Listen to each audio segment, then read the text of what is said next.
One late afternoon, a sunset in paradise, I was walking her through the bush outside the garden, acclimatizing her to the longer grasses, thorns and trees that will be her future home, when suddenly I saw the herd appear at the top of the road.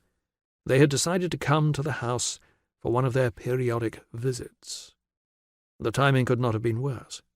I was well outside the electric wire, and to be caught with Thula in the open by her mother could be calamitous.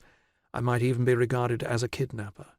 If I abandoned Thula and made a run for it, there was no doubt they would whisk her off, and she would die. Her little, by elephant standards, feet were totally ill-equipped for life in the bush. A stroll around the garden, as opposed to what she would be expected to do with her family, was like comparing climbing a hill to Everest. It would be a slow death sentence, even if Nandi lagged behind with her. The only thing going for me was that the herd didn't know Thula was alive. They had come for a social visit, not to find their baby. I had to move fast.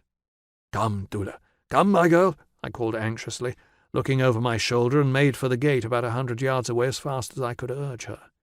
Luckily I was downwind, and the herd didn't scent us, while Thula stumbled along behind.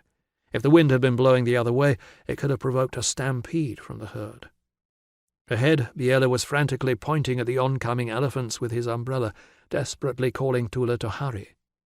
We made it to the gate, just, and I passed Thula on to Biela, and then turned to watch the herd coming up.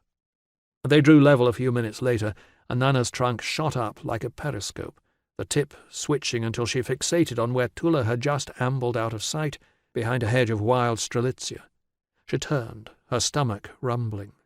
Nandi and Frankie joined her, scenting the air, analyzing floating molecules Thula had left behind.